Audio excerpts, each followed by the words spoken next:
Hey guys दोस्तों, आप लोग में से बहुत से लोग हमारे चैनल को देखते हैं मगर सब्सक्राइब नहीं करते। हमारे चैनल को सब्सक्राइब कर लीजिए और बेल नोटिफिकेशन को ऑन कर लीजिए ताकि आपको हमारे चैनल की अपडेट्स मिलती रहे। और अगर वीडियो अच्छी लगे तो लाइक और कमेंट तो ज़रूर बनता है। चलिए अब वीडियो को एंजॉय करते हैं।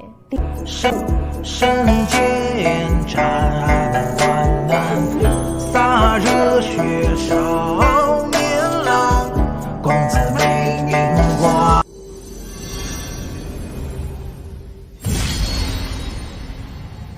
एपिसोड की स्टार्टिंग में हम उसी ट्रीजर ग्राउंड को देखते हैं जहां पर लू यांग शुईहान दोनों अपने लेजेंडरी स्वॉर्ड से उन बैट बीस्ट पर हमला कर रहे होते हैं और हम देखते हैं कि स्टैचू में से भी लाइटनिंग निकलती है जो कि उन बैट बीस्ट पर हमला करती है। तभी हम देखते हैं ट्रीजर ग्राउंड में से कुछ बैट बीस्ट वहां से निकल जाते हैं। फिर हम देखते हैं कि लॉन्गेटिविटी पाउंड में एक बैट बीस्ट पहुंचता है और वहां पर एक बफेलो बीस्ट और एक स्नेक बीस्ट पहले से ही होते हैं। तभी बैट बीस्ट उन दोनों से कहता है कि वहां पर दो स्वॉर्ड किंग है जिसमें से एक बहुत ज्यादा इनक्रेडिबल पावरफुल है और उनके पास लेजेंडरी स्वॉर्ड है। आइस एम्परर की स्टैचू भी बहुत ज्यादा पावरफुल है, तभी तो हमारे इतने सारे अटैक का बहुत कम ही इफेक्ट पड़ रहा है उन पर। तभी हम देखते हैं स्नेक बीस्ट वहां से चला जाता है ट्रीजर ग्राउंड की ओर। तभी हमें ट्रीजर ग्राउंड के अंदर का सीन दिखाया जाता है जहाँ पर शुईहान कहती है कि भूतों ने अपना अटैक बंद कर दिया। तभी लू यांग कहता है कि इस बात का मुझे डर है। तभी शुईहान कहती है कि उन्होंने अपने अटैक्स को बंद क्यों कर दिया। तभी लू यांग कहता है कि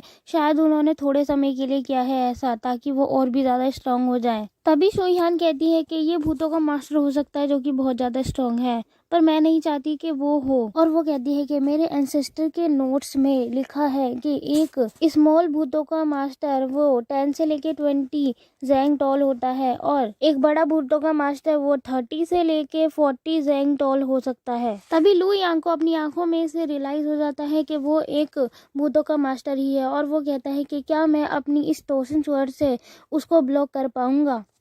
तभी शुईहान कहती है हाँ तुम सही कह रहे थे, ये एक भूतों का मास्टर ही है। तभी शुईहान अपने मन में कहती है कि मेरे एल्डर कुछ देर के लिए ही गए हैं यहाँ से, क्या मैं और लू यांग भूत के मास्टर का सामना कर पाएंगे। तभी हम देखते हैं कि वहाँ पर वो स्नेक बीस्ट आ जाता है। तभी शुईहान कहते हैं ये तो अंदर आ सकता है और तभी लू यांग कहता है कि तुम चिंता मत करो, मैं इसका सामना करूंगा और तुम स्टैचू को गाइड करना। और हम देखते हैं शुईहान पीछे की ओर हट जाती है गाइड करने के लिए। तभी और जहाँ पर शुईहान पहले खड़ी हुई होती है वो जगह फ्रीज होने लगती है उस स्नेक बीस्ट के आने पर और तभी लू यांग रेडी हो जाता है उस स्नेक बीस्ट से फाइट करने के लिए। तभी स्नेक बीस्ट कहता है कि तुमने मेरा वेलकम नहीं किया और स्नेक बीस्ट कहता है कि तुम मेरे छोटे शिकार हो और जो तुम्हारे पास ये स्वॉर्ड है क्या ये लेजेंडरी स्वॉर्ड है। तभी लू यांग कहता है कि तुम यहाँ से चले जाओ वरना तुम्हारे लिए अच्छा नहीं होगा और अगर तुम ऐसा नहीं कर सकते तो तुम इसी स्वॉर्ड से मारे जा सकते हो। तभी स्नेक बीस्ट लू यांग से कहता है कि तुम्हारी स्वॉर्ड स्ट्रांग है लेकिन तुम वीक हो, तुम्हारे पास कोई चांस नहीं, तुम मेरे सामने खड़े भी नहीं हो सकते और तुम्हारे पास जो स्वॉर्ड है वो आइस फोर्स स्वॉर्ड नहीं है और मेरे को इससे ज्यादा इंजरी नहीं होगी और मैं हील कर सकता हूँ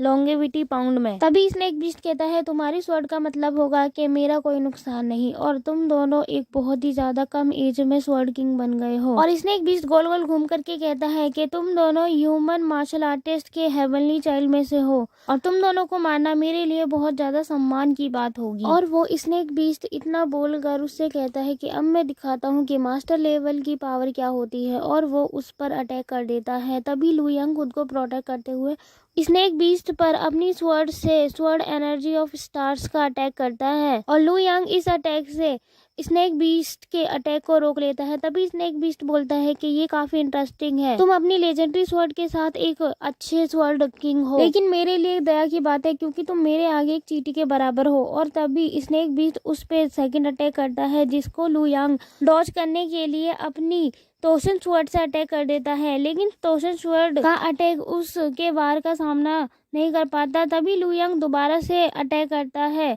टोशन स्वॉर्ड से और वो अटैक को रोकने में कामयाब हो जाता है, लेकिन वो अटैक से थोड़ा घायल हो जाता है। तभी शुईहान उसके पास आती है और कहती है क्या तुम ठीक हो। और लू यांग शुईहान से कहता है कि मास्टर लेवल का सामना कर पाना बहुत ज्यादा मुश्किल है। तभी हम देखते हैं कि आइस एम्परर की गॉड की स्टैचू अल्टीमेट स्ट्राइक करने लग जाती है उस स्नेक बीस्ट पर और शुईहान कहती है कि आइस एम्परर अपनी स्ट्राइक कर रहे हैं इस पर और स्ट्राइक उस पर लगातार होती रहती है। स्नेक बीस्ट खुद को प्रोटेक्ट करने की कोशिश करता है, लेकिन स्ट्राइक उसकी बॉडी को कवर कर लेती है। स्नेक बीस्ट की बॉडी में स्ट्राइक की वजह से कुछ स्वॉर्ड घुस जाती है। तभी वो स्टैचू पर अपनी आइस बॉल से अटैक करता है और स्टैचू टूटने लगता है। तभी वो लू यांग पर भी अटैक कर देता है। लू यांग उस अटैक को संभालने की कोशिश करता है और लू यांग कहता है कि अब मैं इसे ज्यादा देर नहीं संभाल सकता। फिर हमें नेक्स्ट सीन दिखाया जाता है जहाँ पर ब्लड स्वॉर्ड एल्डर और एल्डर लुओ दोनों अपनी अपनी स्वॉर्ड से फाइट कर रहे होते हैं। तभी एल्डर लुओ अपने मन में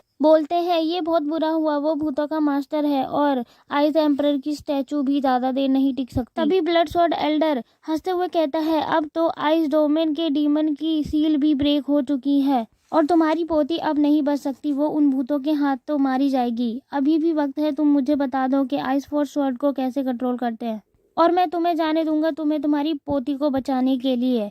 तभी वो एल्डर लुओ से कहता है कि तुम क्या कहते हो और वो अपनी स्वॉर्ड निकाल लेता है एल्डर लुओ से फाइट करने के लिए। तभी वो दोनों आगे बढ़ते हैं फाइट करने के लिए और एल्डर लुओ कहते हैं कि मैंने इस बारे में अभी तक कुछ नहीं सोचा। और ये एपिसोड यही खत्म होता है गाइस। मिलते हैं आपको इसके न्यू पार्ट में और आप चाहो तो हमारे चैनल को सब्सक्राइब कर लो।